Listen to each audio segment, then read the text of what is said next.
అత్యాశకు అంటే 10 రూపాయల వడ్డీ 20 రూపాయల వడ్డీ అనగానే అరే డబ్బులు వస్తాయి అది అని చెప్పేసి సో ఆశ పెట్టుకొని ఇట్లా డబ్బులు ఇచ్చేసి ఈ జనాలు నట్టేట మునగడం జరిగింది. ఒక్కసారి ఆలోచించండి. సో 1200 కోట్లు అసలు ఎట్లా మోసం చేయాలనిపించింది అంటే వీళ్ళకి ఫస్ట్ నుంచి ఒక బండి లేదు, ఏం లేదు, క్యాంటరింగ్ పని చేసుకునేటోళ్ళు, ఐస్ క్రీమ్ అంటే క్యాంటరింగ్ వెళ్ళేసి ఐస్ క్రీమ్ సర్వ్ చేసేటోడు మధు అని చెప్పేసి వాళ్ళ ఫ్రెండ్స్ చెప్తా ఉన్నారు.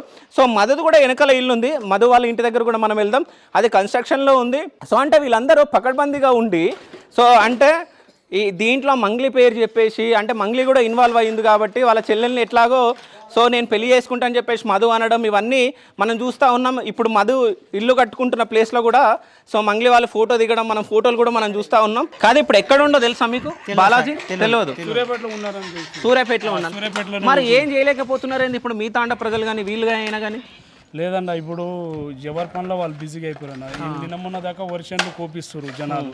ఇక చేతికి వచ్చిన పంటని వదిలేసి వాడి కోసం తిరగాలంటే ఉన్నది పాయ ఉంచుకున్నది గిట్ట పోతుంది అనే బాధతోటి ఇక జనాలు ఏం చేస్తారు అంటే పొలాలు కోపిస్తారు, వర్షంలకు కానీ చూసుకుంటారు. ఇక ఏదైనా ఇప్పుడు అంతా మీడియా వాళ్ళు వస్తారు కదా, వీళ్ళ ద్వారా అయినా ఏమైనా వస్తుందేమో అని జనాలు ఆశపడుతుంది తప్ప కానీ ఈడు వాడ అనేది ఏడ కనిపిస్తలేదు.